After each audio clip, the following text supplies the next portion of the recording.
Good afternoon, gentlemen. Yeah. How you guys doing? Yeah. It's only India in here? Alright, so let's just set some ground rules here. This is all India, this is all family. I'm going to ask for a moment that we'll just level the playing field, alright? We're just men in here talking man to man, okay? I want to see some good interaction and you guys taking risks and raising your hand and asking questions about this stuff. This is my favorite topic to teach. I'm going to talk about spiritual fitness. I like physical fitness as well. I like to do a bunch of stuff. But this is where it's at. This is where the rubber meets the road for me. This is what makes men. This is what makes a man, sets him apart from everyone else, is total fitness. If you're physically strong, but you're weak in your mind, you're weak. If you look good in the gym and you can kill on the battlefield, but you go home and your family hates you, something's wrong. Well, total fitness looks at the person from a holistic perspective because we're made of three things, or four. Bio, psycho, socio, and spiritual. That's who we are as men overall. So when I look at someone, I'm not just saying that guy's a stud, that guy knows how to do this. I'm looking at the overall picture. Do his wife and kids love him? Is he awesome at home and does he suck at work? Or does he suck at work and he's awesome at home? I would like to see men like just totally fit. So that's what we're going to be talking about today. It also doubles as suicide prevention because if you're squared away holistically, guess what you're not going to want to do? Kill yourself. But when something is off, you have irrational thoughts and behaviors, i.e. suicide and destructive behaviors.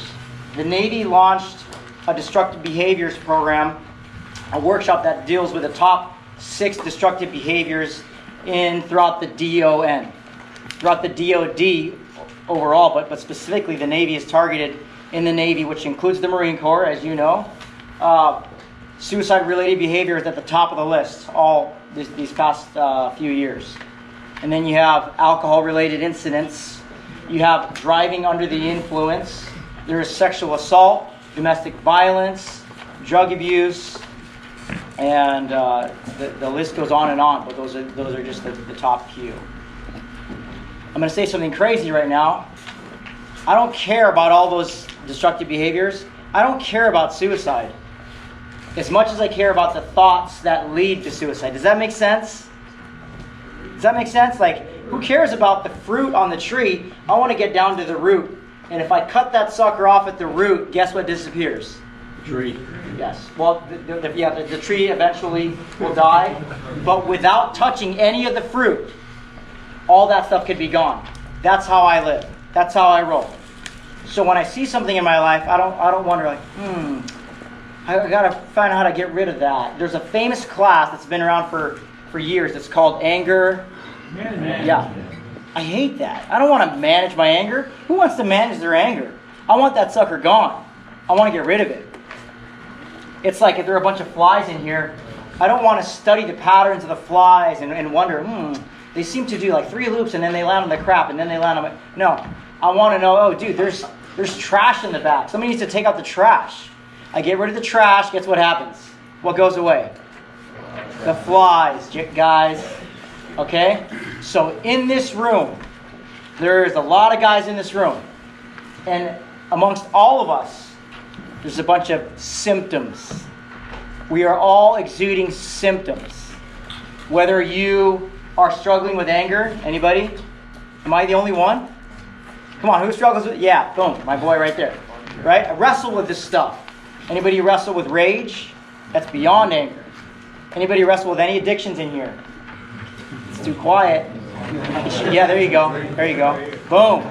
All the honest guys, their hands go up. It's a sign of strength, is transparency and vulnerability. But I mean, I could write a book. I could write a book out of all of our mess and all of our junk. Actually, it was about 12 years ago. I was going to write a book, and one of my guys, I was a battalion chaplain, and he had a tattoo right here. It's a grunt life, like Tupac right there. Bro. And that was going to be the cover of my book, but it was going to be Grunt Life Exposed Behind Chaplain's Door, and talk about all the junk because you guys have some creative ways of sinning in my language. You create some, I was like, how do you even think of that stuff? But to me, all that is symptoms of a greater issue. What a man believes in his heart will manifest at some point, and it just turns into behavior. So when some people, they go, look how that guy's acting, and they're impressed by how the guy's acting, I'm thinking deeper than that, and I'm going, I wonder what he's believing. I wonder what happened in his past that leads him to believe this, which leads him to act like this. And so for me, I'm really not afraid of anybody because I see everybody as a man or a woman, but for here we're having a man conversation, right? And I just wonder what their past is. So I'm not impressed with, well, he wanted to kill himself. Okay, well let's go deeper there and find out what they're believing. So without further ado, I want to introduce you to something that I created a long time ago. It's called the tree illustration. So if you open up your pamphlets here, I think if we're able to get our minds wrapped around this concept of connecting fruits, that is the way we behave, with what we believe, we would be spiritually fit. This is one aspect of spiritual fitness. This also has to do with resiliency. So I'm not an artist, but I'm going to attempt to draw this tree here. So we have a tree, okay? And on this tree, we have 7 roots. 1, 2, 3, 4, 5, 6, 7. Boom. And this is a depiction of 2 different realms, if you will. So here is the physical, visible world. That's things we can see with and test with empirical data. See, taste, touch, smell, you name it. I can see it, and it can be tested. I can evaluate it. Down here in this other realm is called the invisible spiritual world. Now here's the connection between these two. Everything in the physical, visible world is connected to the spiritual, invisible world. And I would submit to you, gentlemen, that hardly anything happens up here that's not connected to down here. So don't be afraid of that word spiritual. It just means it's intangible. You can't see it. So with these 2 worlds, let's just go ahead and throw some things on the board. This is where we're going to get interactive here, okay? And we're just guys talking. So what might people, if this tree is illustration of someone who's struggling, what are some struggles that we have as men? Alcohol. Boom, alcohol. So right here, let's just put ARI, DUI, okay? 2 fruits on this tree. Those are 2 destructive fruits. What else? What are some other fruits? Nicotine. Nicotine, yeah. Right there. I'll just draw a little cigarette for them. There you go. Okay? Addiction, right? Nobody grows up thinking, I'm going to be addicted to one day. But it's a struggle. Right? It's a struggle. So we'll put it up there. It costs a lot of money too. So it might lead to financial problems. What else? Women. Okay, so this is good. What about women? Like the lust. Sure. Oh man. Yeah. Anybody else struggle with lust in here? Just us 2? Okay. Come on. All right. Come on. Get on it. So let's just say porn. Let's get real, okay? Because lust is the root issue, right? But what we're really dealing with is porn, and we're guys in here, right? What could be wrong? Well, I'm in my room, and I'm just me and my computer or my cell phone, and I'm off to myself. What could be wrong with that? You can see it. And half of it's like, well, what is wrong with that, right? We were designed, men, to have sex with women. Not with ourselves. You were designed to have sex with a woman. Right? And I know that's debatable. People are going to say, oh, you're so old school. Yeah, it's 2019. It's not just a woman. I get that. But by design, gentlemen, that's my opinion, that you were created for a woman, and a woman is created for you, and then that's how we create human flourishing and the perpetuation of the human race, right? You weren't meant to be by yourself in a closet. That's a dead end. And you want to look at some empirical data and research? Erectile dysfunction is linked to men who are addicted to pornography. Because they live in a virtual world, so when they finally get with a real woman, there's this disconnect between virtual and then reality, and then boop, erectile dysfunction. I'm operating off the basis of what was I created for, and I want to do that. You start operating independent of how you were originally created, which is human flourishing, which is love, peace, joy, patience, all those good things. We start deviating from that. It gets real destructive real quick. And this ain't rocket science, guys. It's just, well, I wasn't created for that, so I don't want to do it. Okay, what are some other struggles here? Faithfulness. Oh, yeah, faithfulness. So we're talking about cheating. Yeah. Good stuff. All right. Maybe we can get more fruit on here if I say, what do you think the guy next to you is struggling with? Drug abuse. There you go. That's all fast, right? Drug abuse, doing drugs. Yeah. What else? Separating. Okay. So when I'm separated from my family, which I hate, right? My wife's been through 3 deployments. I hate that. What's the struggle there? Well, I mean, like the leading divorce rates. Okay. So, if you can't hear him, he said the trigger would be deployment separation, right? That's the trigger. The struggle would be what? Build up. And then leading to, you said divorce, right? So those are symptoms, those are outcomes. What's the struggle? I'll just throw out some words. This sucks. Okay, what is that?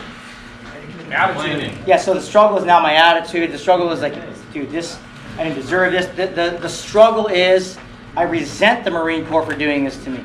I resent my unit for going to the field so much. I resent, see, so here we go. Complaining right here. Complaining. Okay, what else? Just a few more. Say again? Legal issues? Legal issues, yeah. So financial, legal, so what kind of legal issues? Police. Yeah, police problems. Okay. Yeah. Dude's always getting in trouble. He's always getting in trouble. He's always getting pulled over. What's his deal? And so what I want to teach you is that's the fruit. I want to take you down here. We get it now? Okay? So, first root on your list there, I believe. Now this isn't an exhaustive list. This is just where I'm at today, September 2019. I've been drawing this thing for years, and I've been adding to it, and I would welcome your constructive criticism and your critique as well. But I think one of the first roots on here is the root of deception. Deception is basically believing a lie. If I believe something that's not true, it's going to jack up my mind. It's going to mess me up. And it could be anything. I'll leave that one up to you. Just stew on that. Another root here would be the root of rebellion. It's in us, guys. It's in us. Like there's something inside me that wants to just push against what the law is or what policy is. Anybody else there with me? Yeah. It's like, if someone tells me what to do, my first thing is I'm like, who are you? That's in me. Right? Like these speed limit here doesn't make any 15, 25, 30, 50, and then it goes back to 15. And part of the rebellious part of me, the broken part of me wants to like, how close can I get to this line here? I don't like following rules. Okay, so, but these are root systems. This here's one. You might have heard this before, but the love of money. There's an ancient saying that the love of money is the root of all kinds of evil. That's right. It's not money. Money's not evil. It's the love of it. So if you ever meet someone that's in love with money, man, they will step on you to get what they're going to get. They will use you as a commodity. They're always looking out for number one. It gives me goosebumps to think about people like that. Like they're infatuated with money. They lust after money. And then you ever met someone who's hooked on drugs and they're trying to get money and then they start stealing from their parents. Like all kinds of bad things happen when there's the love of money. Now there's 4 other roots, okay? And I'm going to put it right here. The root of comfort. Like, what is that, chaps? What is the root of comfort? Well, the root of comfort, these 4 here I'm gonna call them little gods, lowercase g. Like they're things that we worship. Worship is like to, you bow down to something and you make it the ultimate thing. Like what you worship means more to you than anything else. That's the things you worship. So for a person, for a guy that's worshiping comfort, that means he's guarded, and then he only does things that make him comfortable. It's uncomfortable to actually raise your hand in a crowd and ask a question. I've wrestled with that for years. It's uncomfortable to be fully known and to say, hey, here's what I'm struggling with. Who are the married guys in here? Okay? It's very uncomfortable to let your wife know everything about you. Okay? It's very uncomfortable. But when this means so much to me, when my comfort means more to me than anything else, I'm going to begin to hide. I'm going to begin to look after myself. Oh, here's another root here. Comfort, power. Remember, these four here have to do with things I worship and things I make matter more to me than anything else in the world. So this God of power here, if I worship power, that means I'm always going to look after myself and try to get the last word in. Try to always be right. Anybody struggle with always wanting to be right? Married guys, come on now. Marital fighting. A lot of those fights are perpetuated because, I just got to get in the last word. I remember fighting with my wife one time, and I'm like, you always just have to get the last word, don't you? And then I walked away. So I get the last word. Right? That's an idol of power. When someone has an idol of power, once again, they're going to climb to the top and step on your head to get there. When someone doesn't worship power, then they can listen good. They make better leaders. All right, so comfort, power. Here's one.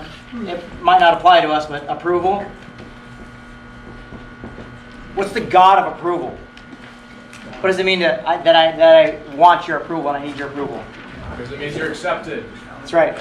It means I care what you think about me. Here's the truth. I don't care what you think about me. I'm totally set free. Guys, how many of us, just in your own life, have been operating out of approval? Like, well, I want those guys to like me. I want those people to like me. And so I'm going to do this. It never fails. How many of you have deployed before? Okay? I don't know why we do this, but we pull into these ports all over the world, and there are bad things to do in almost every port in the Navy that we pull into. Right? And guys will do the stupidest things because they're seeking approval. I want people to like me.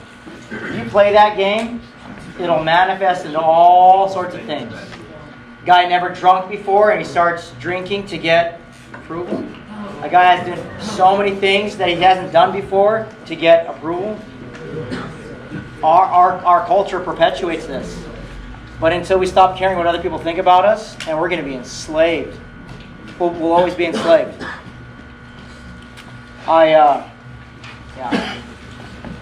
When I was set free from my wife's approval of me, and it changed my life. I'm obviously a church guy, right? And I'm in church, and I used to worship just like this, just like hanging out, because I'm wondering what my wife would think about me. Since I got set free, man, I'm hands in the air, and I'm crying out, and I'm praising God, not caring what anybody around me thinks. I'm free. I am so free, because I don't care what people think about me. Every once in a while, someone will hurt my feelings, and I'm like, oh, I thought that thing was gone. And so I'll have to bring it out into the light again and say exactly where I'm at. But this is the way to be free, is I'm constantly pulling up these roots. Hey, what's going on down here? Why am I acting like this? Oh, I'm believing this. Okay? Now here's one. The idol of control. Control. Anybody a control freak in here? Nobody. I do a lot of counseling, right? And I remember, I'll never forget this one dude. He's in there, he's like, man, my wife's always trying to control me. Everything she does, she's trying to control me. And I said, well, would you like to control how much she controls you? Wait, what do you mean? Dude, you're wrestling with control issues as well. Because you hate it and you want to control how much she tries to control you. And it was just like this light went on. but the control idol is always there. If I want to kill a root, what do I do? Yep, isolate it. I pull it out of the ground. Where would it die fastest? In the fire? Yeah, that'll kill it. How about I just throw it into the pavement, into the sun? What will the sun do to that thing? Shrivel up and die. So when I drag things into the light, they get exposed and they die. You with me here? Watch this. This is dark down here, and it's hidden, and nobody knows about it. So I can hide here all I want. If I want this sucker gone, it has to come out of my mouth. I have to speak it, and then it's exposed to the light, and then what happens to it? It dies. Who's seen the movie White Chicks? Terry Crews, like buff guys always. Terry Crews has a video. It's on YouTube. It's on Facebook. Look it up. It's called My Dirty Little Secret. And he's sitting in his car, and he's like, "Hey, what's up, Facebook? I got a dirty little secret, and I just got out of rehab." And he was in rehab for porn addiction, and he almost lost his wife, Rebecca. She said she was going to leave him, and so he went to this rehab clinic for porn addiction. And he goes, it was classic, guys. He goes, "Guess what? Secrets only have power when they're in the dark, man." He goes, "Secrets have power when they're in the dark, but I'm letting the whole world know. I'm letting the whole world know, man. My secret's out there. I don't got any secrets anymore." And he started to get put back together. Now, Terry Crews and Rebecca go from, he does a men's conference, and they travel together, and they talk about how marriages can survive porn addiction and infidelity and sex addiction and all those things that will destroy us. That it's hard to see when we're young and dumb and full of you-know-what. It's hard to see that stuff. But when you step back and you're someone like Terry Crews who almost lost it all, you're like, dude, how did that happen? How did I get there? And it was little battles, guys. Okay, if I look at this, it makes me feel comfortable. It can't hurt anybody. Plus, everybody will think I'm weird if I don't look at this stuff. Approval. Forget that, man. I know it's against base policy to have this stuff. I know it's against ship policy to have this stuff on the ship, but boom. Rebellion. Deception.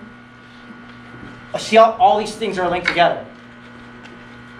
So when we drag these things into the light, they die. They die. My life is marked by confession and repentance in the midst of my close community. I can list a handful of guys. That know everything about me. Kyle, Andy, Matt. Those are my top three right there. Bill, Doug. All these guys know everything about me. Why? Why would I live my life like that? Because I don't want any of this crap. I got no secrets, guys. And here's the crazy thing. Ask me how many secrets I have with my wife. How many secrets do you have with your wife? Thank you. I got none. Sir? Thanks for asking. 0. And I remember the day that I went secret free with my wife. I had 4 things that I was hiding. Actually, it was initially just 2, and then I prayed. I was like, "God, I want you to give me everything I need to confess right now because I only want to do this once. I only want to cry once." And boom, out of left field, something I had done a long time ago came up and creeped me up, and I literally put my fingers in my ears like, "Oh, not that, God. I don't want to tell her about that. It's a long time ago." And if you ever want to know these stories, I'll tell you the whole thing over a cup of coffee. I have no problem. And he brought something else that was so shameful that I was like, I will bring that to the grave. But what it did is it made me an angry guy. And it made me, on the surface, everybody's like, "Dude, that guy's awesome, man. He's always happy and everything." But man, at home I was a wreck. I made my wife cry plenty of times. There are some things that happened in my marriage that I could be in jail. There's been physical altercation. There's been a lot of things. But you would never tell that because I'm just a 5'1" little Filipino guy. And my kids are super cute. So people look at us from the outside and they judge us and we're like, "Oh, that family's cute. They don't have anything going on there." But man, I've met way too many people who've let me all the way in to know that there could be someone else who's not like the rest of us. Right? We're all the same. We're all the same in that we struggle with these things, but everybody in society thinks that only the struggle's up here. So we got programs to get rid of this stuff. When I'm saying like we can be hanging out down here. Now, do you have to be a professional to help out another Marine? It's going to get practical here. Do you have to be professional to be able to help someone work through some issues? No. Nope. Not at all. Do we need to send everybody to the Oscar? I'm trying to take away some of your business there, Doc. Yeah. Do we need him? Well, not really to get rid of these things. Now, there are times that we should, absolutely, send him to the Oscar. But we can't flood his desk with things that we should be handling at the lower level. So, if I listen enough, if I care about a guy where I listen enough, this stuff will come out. And I don't have to try to fix him. I don't have to try to solve his problems. I can just listen. Hey, tell me more about that. And when a guy tells me about it, I can say, oh, so you want to get rid of that thing? Boom. Saying I did it. And then I turn away from it. I drag the stuff into the light. I keep it into the light. Now, and I'm gonna breeze through the rest of it here. So this is a big problem, but it gets even more compounded here. If you look at those bricks, okay, there's some bricks that can prohibit us from going deep here. Because the whole theme of this thing was like, okay, this is easy. This is easy, chaps. I pull up this route. I pull up this route. I pull up this route. But some of us have built a wall here preventing us to go deep. Here, guilt, anger, greed, jealousy. Those are just a few bricks that can prohibit it. You know what guilt is? What's guilt? Anybody? Guilt? Doing shame. Yeah, that's right. Oh man, I did something bad. Now someone else said shame. That's another level.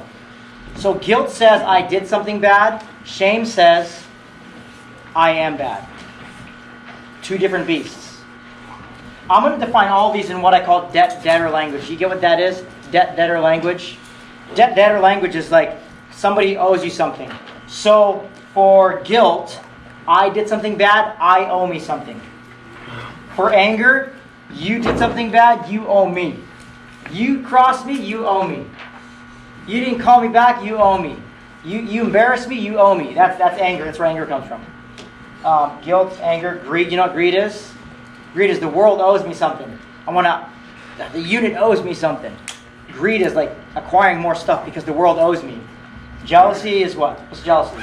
In debt-debtor language. Well, jealousy is really saying that God owes me something. Okay? I could say, God, why did you make me 5'1"?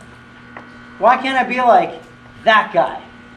You know, I could have done so much more. I wouldn't have been stuck with just all the small guy sports like wrestling and surf. I wanted to be a basketball player like him. And I could become really jealous, and then it could manifest with all kinds of junk. The antidote to guilt is confession. The antidote to guilt is confession. I say exactly what I did. And I did this. I forgive myself. The antidote to anger, if it's debt-debtor language, if you did me wrong, the antidote to my anger towards you is to let it go. I cancel the debt. And then I say the magical words, you don't owe me a thing. Who's watched Frozen in here? Nobody watched Frozen? Yes. Amen. There's a song in there by Elsa. Let it go. Let it go. That's the definition of forgiveness. To let it go. To literally cancel the debt. Greed. The antidote to greed, being greedy, is generosity. The antidote to jealousy is thanksgiving. I'm thankful. I'm thankful for who I am, how tall I am, the color of my skin. I'm thankful for everything about me. One time we got locked out of my house. Guess how we got in? Window. Yeah, they put me through the window in the little bathroom. It was like this big. I was like, sweet. And I found my calling in life. So I'm grateful for everything I go through.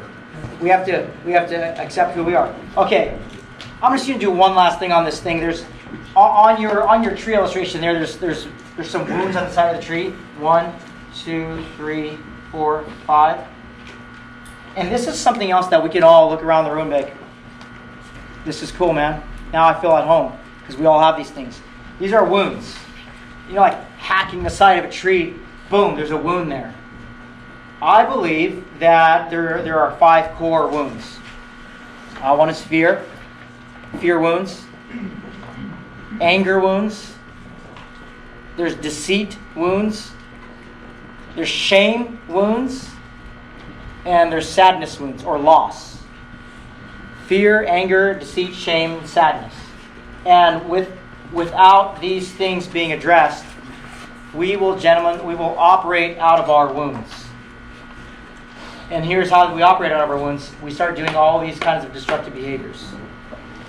I'm going to put in a little plug for something I'm doing on the weekend. This Friday, after the hike, through Sunday, I'm part of an organization. I'm helping staff this organization.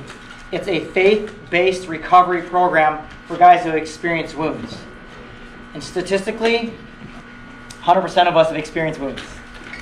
100% of us have experienced wounds. You've either hurt somebody really bad or you've been hurt really bad. I know this. We know this. You just have to experience life a handful of years before you experience something really bad. Am I right? Like in this building, we could write a book. Every single person can write a book on some horrible things that's happened to them. But they don't have to get the best of us. And so I'm part of an organization. It's faith-based, so we only invite guys that have faith. And for that, not a faith, we have plenty of other programs. But for this one specifically, it's a 44-hour retreat. And I got some flyers here. It's called Mark Men for Christ, or markmenforchrist.org. But I've been a part of this organization for a couple of years, and we help guys navigate through all these different wounds. With the end goal of at the end, they stand up tall and they go like, "Whoa, man, I've been waiting for years to deal with that. I can't believe I got to get that all out." Because the secret in recovery and healing is letting this stuff out. So I don't have to be an angry guy. I don't have to be an addicted guy. I don't have to be any of these things. I live free. A couple of quotes that I put on your sheet here. The heart of every issue is the issue of the heart. So down here is the heart. The ancient Greeks used the word cardia. It's the cardia. It didn't refer to the physical blood pumping organ. It referred to the deepest part of the soul. The heart. It's where you think. It's where you make all your decisions. It's in the heart. So the heart of every issue is your heart. Man, if I'm going to search my heart, I got to ask myself, what am I believing? What's happened to me? What am I believing? And that's how I'm acting. You know, a sign of strength and masculinity is transparency and vulnerability. But in this culture, right, in this infantry grunt, man oh man, dog eat dog culture, it's like, I'm a man, you ain't gonna know nothing about me. Actually, the opposite is true. When you're transparent, you can say, this is exactly where I'm at. This is exactly where I'm struggling. Those are signs of strength. But the guy that continues to hide, that's called emotional insulation and emotional isolation, his life will be a world full of triggers. And so someone cuts him off, he's like, oh, and he's pissed off, right? I had that the other day. Someone was driving crazy around me. And I thought, I wonder what his issue is. Because it sure as heck ain't me. I get it. My wife tells me I drive like an old lady, but that's no reason for a guy to try to hit me and then flip me off. He's got some issues that he's got to deal with. Emotional insulation and isolation. You know what that is? Insulation is like, I'll let you know a little bit about me, but you ain't going to know everything. Isolation is like, you ain't even getting near me. Guys, they're both lies. And I'm not saying put yourself out there to everybody in this room, although I would. I'm saying that close core group of guys. The guy maybe to your left and your right. We could squash a lot of these behavior problems if we're just known. One last quote, because I love quotes. If you're 99% known, you're not known. If you're married in here, if your wife knows you 99%, she doesn't know you. And you actually prevent yourself from being loved because you say, if you knew this 1%, then you wouldn't love me. So you don't get it. Or you jump in and you say, babe, here's everything about me. And it radically changes things. Sex is a good thing. Most guys don't know how to have sex because they bring secrets into the room. I'm serious. They think they're having mind-blowing sex, but they're not. They're getting robbed of it. The mind-blowing sex comes from being fully known in this relationship, being fully known and being fully loved. And it's like, gents, it's like you have to try it sometime. But you'd have to get vulnerable. You'd have to be fully known. The other option is to hide, and then your sex will always hit the ceiling in a monogamous, blessed relationship. I could go on and on. I'm just going to cut it off right there, gents, and open it up to the floor. Do you have any questions for me in regards to how this works, how this deals with spiritual fitness and critiques as well? I can take it. I think this is a pretty effective method, in all honesty. Like, definitely, because there's been times that I've been like super stressed, and as soon as that shit's just out on the table, like you feel pretty relieved. So I think that's pretty effective. I think this is probably a pretty good class for like individual growth. You know, really learning yourself. Yes. Appreciate that, Charlie. Yeah, definitely, sir. I appreciate that. Yeah, people can give testimony in here of, holy cow, when I let that crap out in a safe venue, man, it was awesome. And so a plug for all the venues that we have organic to the unit, right? We got myself. I have confidentiality. You can tell me you murdered someone. I couldn't tell anybody. It's the highest level of confidentiality. We have Heidi next door. She's pretty good. I've sat in and talked with her. She's a good counselor.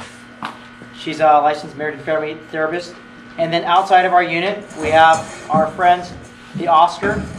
We have a psychologist and a psychiatrist. Psychiatrist can prescribe meds. Psychologist will deal with your brain. Am I getting that right, Doc? We have the dream team. So between all of us and your peers, there's no reason why anybody should be living like this. You're a fool if you want to keep any of this stuff. But if you wanted to start in a safe place, go to one of us. If you really wanted to kick this thing in the drive, turn to your buddy left and your right, just get vulnerable. Be like, hey bro, this is what I'm struggling with. And watch the magic that happens. Gentlemen, this concludes my presentation. Thank you very much for your time.